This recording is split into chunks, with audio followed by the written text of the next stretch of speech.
ఓం శాంతి 25/1/2025 మధురమైన పిల్లలు, చురుకైన విద్యార్థులుగా అయి మంచి మార్కులతో పాస్ అయ్యేందుకు పురుషార్థం చేయండి. సోమరి విద్యార్థులుగా అవ్వకండి. ఎవరికైతే రోజంతా మిత్ర సంబంధీకులు గుర్తుకొస్తూ ఉంటారో వారు సోమరులు. ప్రశ్న: సంగమయుగంలో అందరికంటే భాగ్యశాలి అని ఎవరినంటారు?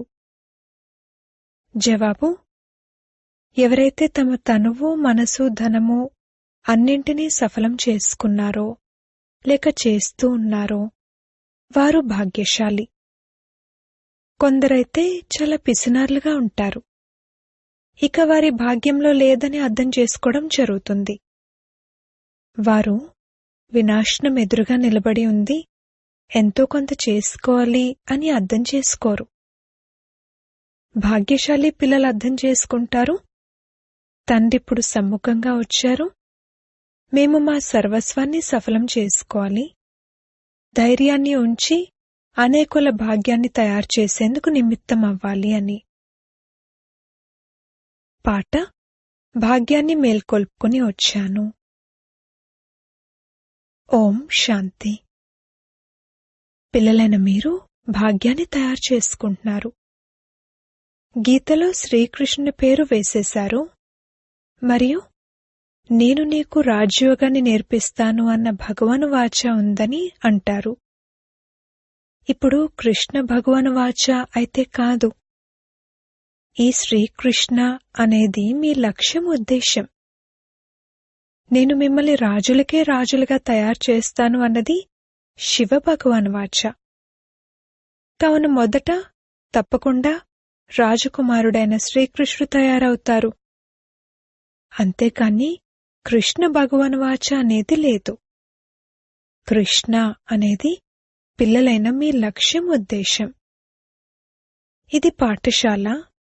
భగవంతుడు చదివిస్తున్నారు. మీరందరూ రాజకుమారులుగా తయారవుతారు. తండ్రి అంటారు, అనేక జన్మల అంతిమంలో కూడా అంతిమంలో నేను మీకు ఈ జ్ఞానాన్ని వినిపిస్తాను, మళ్లీ శ్రీకృష్ణుడిగా తయారయ్యేందుకు. ఈ పాఠశాలకు టీచర్ శివ్ బాబా, అంతేకాని శ్రీకృష్ణుడు కాదు. శివ్ బాబాయే దైవీ ధర్మాన్ని స్థాపన చేస్తారు. మేము భాగ్యాన్ని తయారు చేసుకునేందుకు వచ్చాము అని పిల్లలైన మీరంటారు. నేను పరంపిత పరమాత్మ ద్వారా ఇప్పుడు భాగ్యాన్ని తయారు చేసుకునేందుకు వచ్చాను అని ఆత్మకు తెలుసు. ఇది రాజకుమారులుగా తయారయ్యే భాగ్యం. ఇది రాజయోగం కదా. శివ్ బాబా ద్వారా మొట్టమొదట స్వర్గంలోని 2 ఆకులైన రాధాకృష్ణులు వెలువడతారు. ఈ చిత్రాలు ఏవైతే తయారు చేశారో అవి సరైనవి, అర్థం చేయించడానికి బాగున్నాయి. గీతా జ్ఞానం ద్వారానే భాగ్యం తయారవుతుంది. భాగ్యం మేల్కొని ఉండేది, మళ్లీ తర్వాత సమాప్తమైపోయింది. అనేక జన్మల అంతిమంలో మీరు పూర్తిగా తమో ప్రధానంగా బికారిగా అయిపోయారు. ఇప్పుడు మళ్లీ రాజకుమారులుగా అవ్వాలి. మొదటైతే తప్పకుండా రాధాకృష్ణులే తయారవుతారు. ఆ తర్వాత వారి రాజధాని కొనసాగుతుంది. కేవలం ఒక్కరే ఉండరు కదా. స్వయంవరం తర్వాత రాధాకృష్ణులే లక్ష్మీనారాయణులుగా అవుతారు. నరుడి నుండి నారాయణుడిగా లేక రాకుమారునిగా అవ్వడం అనేది ఒకటే విషయము. ఈ లక్ష్మీనారాయణులు స్వర్గానికి యజమానులుగా ఉండేవారని పిల్లలైన మీకు తెలుసు. తప్పకుండా సంగమంలోనే స్థాపన జరిగి ఉంటుంది. అందుకే సంగమ యుగాన్ని పురుషోత్తమ యుగమని అనడం జరుగుతుంది. ఆది సనాతన దేవీదేవత ధర్మస్థాపన జరుగుతుంది. మిగిలిన ధర్మాలన్నీ వినాశనమైపోతాయి. సత్యుగంలో తప్పకుండా ఒకే ధర్మం ఉండేది. ఆ చరిత్ర భూగోళం తప్పకుండా మళ్లీ రిపీట్ అవ్వనున్నది. మళ్లీ స్వర్గస్థాపన జరుగుతుంది. అందులో లక్ష్మీనారాయణ రాజ్యం ఉండేది, పరిస్థాన్ ఉండేది. ఇప్పుడు శ్మశానంగా ఉంది. అందరూ కామచితిపై కూర్చుని భస్మమైపోతారు. సత్యుగంలో మీరు మహళ్ళు మొదలైనవి తయారు చేస్తారు. కింద నుండి బంగారు ద్వారక లేక లంక పైకొస్తాయి అనేమీ కాదు. ద్వారక ఉండొచ్చు కాని లంక మాత్రం అక్కడుండదు. స్వర్ణిమ యుగమని రామరాజ్యాన్ని అంటారు. సత్యమైన బంగారం ఏదైతే ఉండేదో దాన్నంతటినీ దోచుకుపోయారు. భారత్ ఎంత సంపన్నంగా ఉండేదో మీరు అర్థం చేయిస్తారు. ఇప్పుడు నిరుపేదగా అయిపోయింది. నిరుపేద అనే పదం రాయడం తప్పేమీ కాదు. సత్యుగంలో ఒకే ధర్మం ఉండేదని మీరు అర్థం చేయించొచ్చు. అక్కడ ఇతర ధర్మాలేవీ ఉండవు. అలా ఎలా అవుతుంది? కేవలం దేవతలే ఉంటారా అని కొందరంటారు. అనేక మతాంతరాలున్నాయి. ఒకదాంతో ఒకటి కలవదు. ఎంత విచిత్రం! ఎంతమంది పాత్రధారులున్నారు? ఇప్పుడు స్వర్గస్థాపన జరుగుతుందని, మనం స్వర్గవాసులుగా అవుతామని గుర్తుంటే సదా హర్షితముఖులుగా ఉంటారు. పిల్లలైన మీకు చాలా సంతోషముండాలి. మీ లక్ష్యం ఉద్దేశమైతే ఉన్నతమైంది కదా. మనం మనుషుల నుండి దేవతలుగా స్వర్గవాసులుగా అవుతాము. స్వర్గస్థాపన జరుగుతుందని కూడా బ్రాహ్మణులైన మీకే తెలుసు. ఇది కూడా సదా గుర్తుండాలి. కాని మాయ గడియ గడియ మరిపింపజేస్తుంది. భాగ్యంలో లేకపోతే బాగుపడరు. అబద్ధాలు చెప్పే అలవాటు అర్ధకల్పం నుండి ఏర్పడింది. అదిప్పుడు పోవడం లేదు. అసత్యాన్ని కూడా సంపదగా భావించి ఉంచుకుంటారు. దాన్ని వదలకపోతే ఇక వీరి భాగ్యమే ఇలా ఉంది అని అర్థం చేసుకోవడం జరుగుతుంది. వారు తండ్రిని స్మృతి చేయరు. స్మృతి కూడా ఎప్పుడైతే పూర్తిగా మమకారం తొలగిపోతుందో అప్పుడే ఉంటుంది. మొత్తం ప్రపంచమంతటి నుండి వైరాగ్యం. మిత్ర సంబంధికులు మొదలైన వారిని చూస్తూ కూడా చూడనట్లుండాలి. వీరందరూ నరకవాసులు, శ్మశానవాసులు, వీరందరూ అంతమైపోనున్నారు అని తెలుసు. ఇప్పుడు మనం తిరిగింటికి వెళ్ళాలి. అందుకే సుఖధామాన్ని, శాంతిధామాన్ని మాత్రమే స్మృతి చేస్తారు.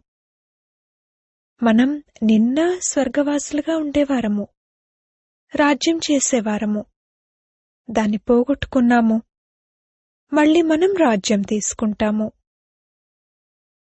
భక్తి మార్గంలో ఎంతగా తలవంచి నమస్కరించడం, ధనాన్ని వృధా చేయడం చేస్తారో ఇప్పుడు పిల్లలు అర్థం చేసుకున్నారు.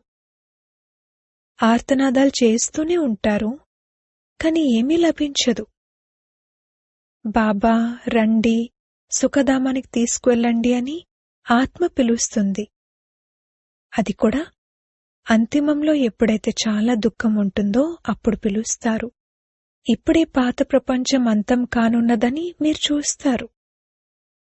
ఇప్పుడిది మన అంతిమ జన్మ. ఇందులో మనకు మొత్తం జ్ఞానమంతా లభించింది. జ్ఞానాన్ని పూర్తిగా ధారణ చేయాలి. భూకంపాలు మొదలైనవి అకస్మాత్తుగా వస్తాయి కదా. హిందుస్థాన్, పాకిస్తాన్ విడిపోయినప్పుడు ఎంతమంది మరణించి ఉంటారు?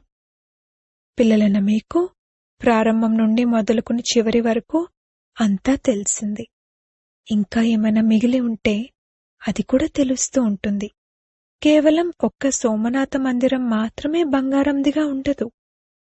ఇంకా ఎంతో మంది మహళ్ళు, మందిరాలు మొదలైనవి బంగారంతో చేసినవి ఉంటాయి. తర్వాతేమవుతుంది? ఇవన్నీ ఎక్కడ మాయమైపోతాయి?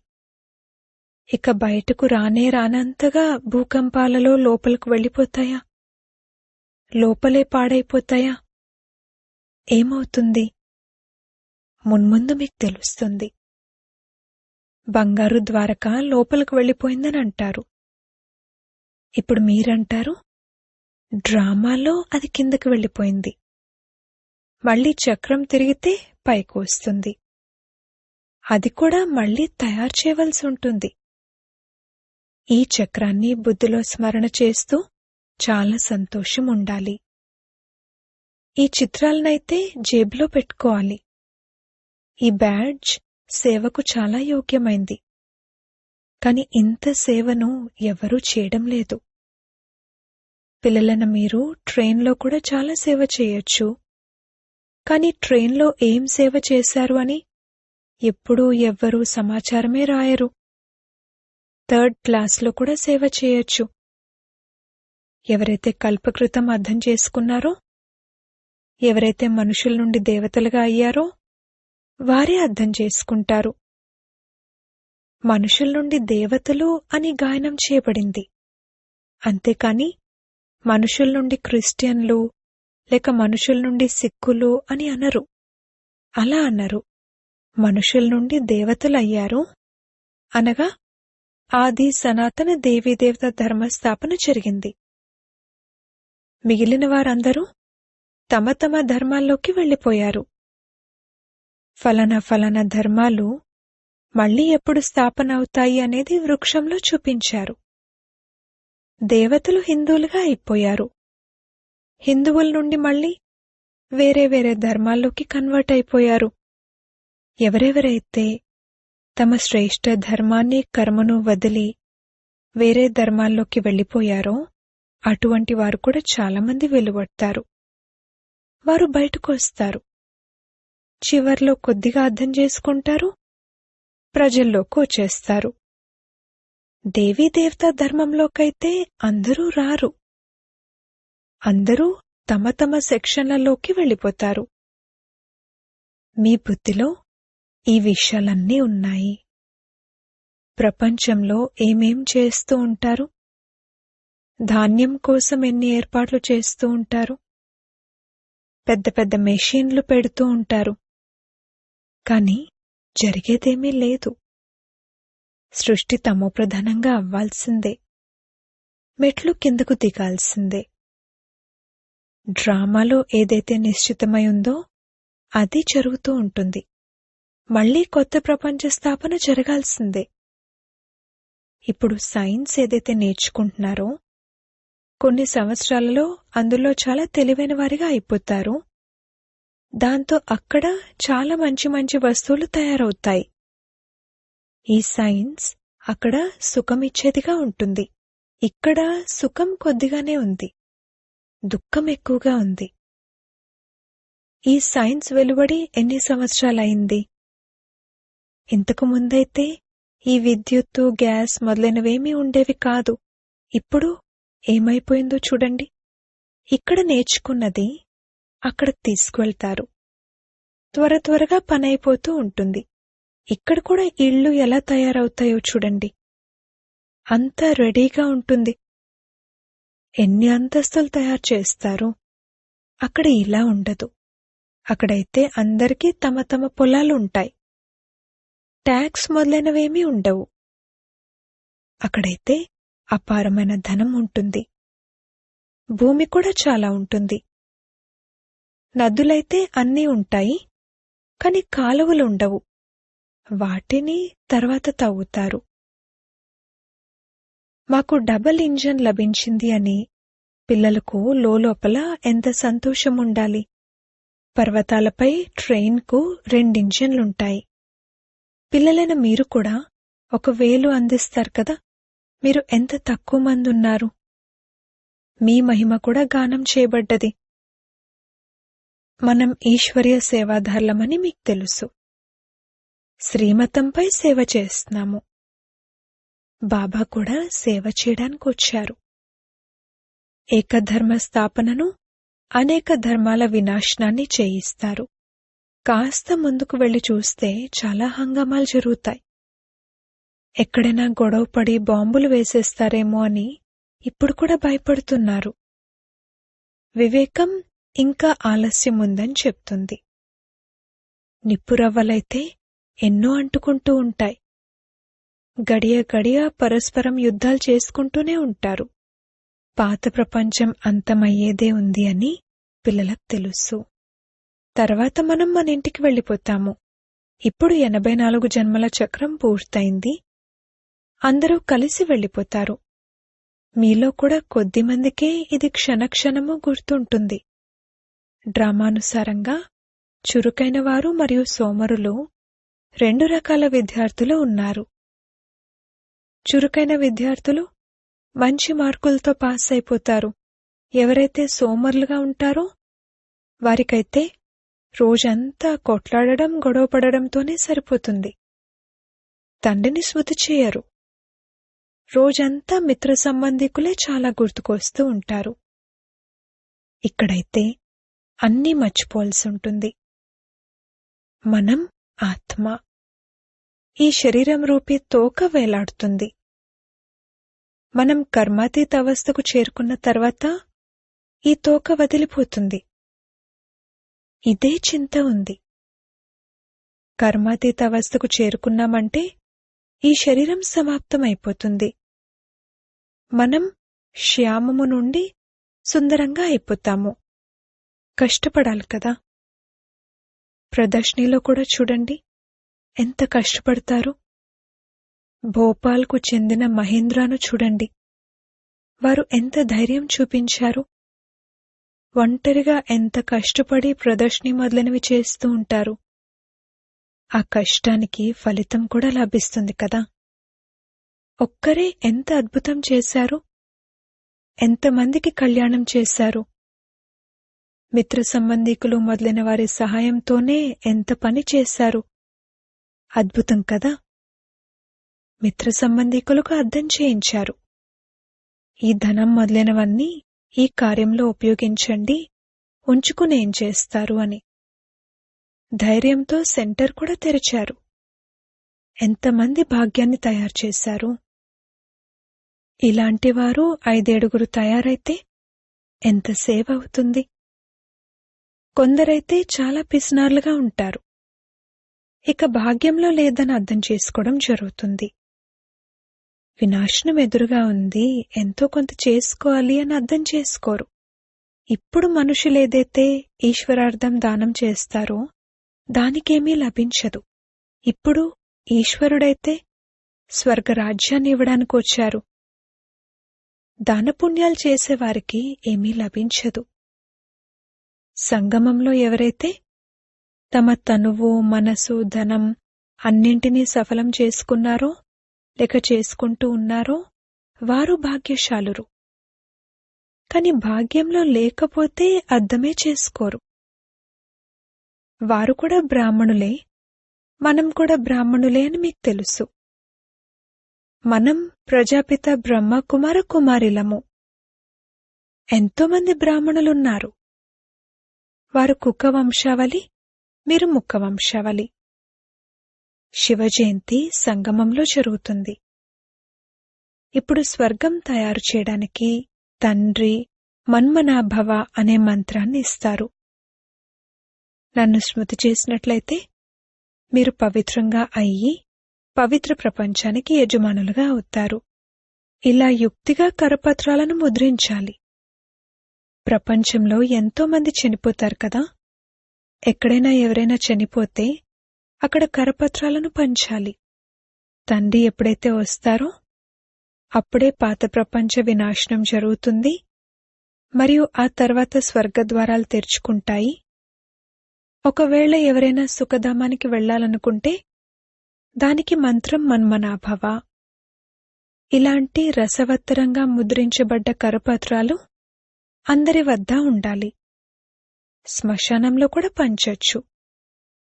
పిల్లలకు సేవా అభిరుచి ఉండాలి. సేవాయుక్తులనైతే ఎన్నో తెలియజేస్తారు. ఇది చాలా బాగా రాయాలి. లక్ష్యముద్దేశమైతే రాసి ఉంది. అర్థం చేయించేందుకు చాలా మంచి యుక్తి కావాలి. అచ్చా, మధురాతి మధురమైన సిక్కిలదే పిల్లలకు మాతా పితా బాప్దాదాల ప్రియ స్మృతులు మరియు గుడ్ మార్నింగ్. ఆత్మిక పిల్లలకు ఆత్మిక తండ్రి నమస్తే. ధారణ కొరకు ముఖ్య సారము. మొదటి పాయింట్, కర్మాతీత అవస్థను ప్రాప్తి చేసుకునేందుకు ఈ శరీరం రూపీ తోకను మర్చిపోవాలి. ఒక్క తండ్రి తప్ప మిత్ర సంబంధికులు మొదలైన వారెవ్వరూ గుర్తుకు రాకూడదు. ఈ కృషి చేయాలి. 2వ పాయింట్, శ్రీమతంపై ఈశ్వరీయ సేవాదారులుగా అవ్వాలి. తనువు, మనసు, ధనము అన్నింటినీ సఫలం చేసుకుని తమ ఉన్నతమైన భాగ్యాన్ని తయారు చేసుకోవాలి. వరదానము: కర్మభోగం రూపీ పరిస్థితి యొక్క ఆకర్షణను కూడా సమాప్తం చేసే సంపూర్ణ నష్టో మోహాభవ. ఇప్పటి వరకు ప్రకృతి ద్వారా తయారైన పరిస్థితులు అవస్థను తమ వైపుకు ఎంతో కొంత ఆకర్షిస్తూ ఉంటాయి. అన్నింటికన్నా ఎక్కువగా తమ దేహం యొక్క లెక్కాచారం, మిగిలిపోయున్న కర్మభోగం రూపంలో వచ్చే పరిస్థితి తన వైపుకు ఆకర్షిస్తుంది. ఎప్పుడైతే ఈ ఆకర్షణ కూడా సమాప్తమైపోతుందో అప్పుడు సంపూర్ణ నష్టోమోహ అంటారు.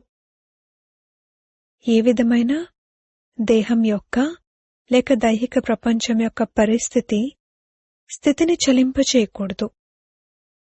ఇదే సంపూర్ణ స్థితి. ఎప్పుడైతే ఇటువంటి స్థితి వరకు చేరుకుంటారో అప్పుడు క్షణంలో తమ మాస్టర్ సర్వశక్తివాన్ స్వరూపంలో సహజంగా స్థితులవ్వగలరు. స్లోగన్: పవిత్రతా వ్రతం అన్నింటికన్నా శ్రేష్టమైన సత్యనారాయణ వ్రతం. ఇందులోనే అతీంద్రియ సుఖం ఇమిడి ఉంది. మీ శక్తిశాలి మనసా ద్వారా సకాషిచ్చే సేవ చేయండి. మనసా సేవ అనంతమైన సేవ. ఎంతగా మీరు మనసు ద్వారా, వాణి ద్వారా స్వయం శాంపుల్గా అవుతారో, శాంపుల్ను చూసి స్వతహాగానే ఆకర్షితులవుతారు. ఏ స్థూల కార్యాన్ని చేస్తున్నా కూడా మనసా ద్వారా వైబ్రేషన్లను వ్యాపింపజేసే సేవను చేయండి. ఏ విధంగా ఎవరైనా వ్యాపారస్తులుంటే వారు స్వప్నంలో కూడా తమ వ్యాపారాన్ని చూస్తూ ఉంటారు. అలా మీ పని విశ్వ కళ్యాణం చేయటం. ఇదే మీ ఆక్యుపేషన్. ఈ ఆక్యుపేషన్ను స్మృతిలో ఉంచుకుని సదా సేవలో బిజీగా ఉండండి. ఓం శాంతి.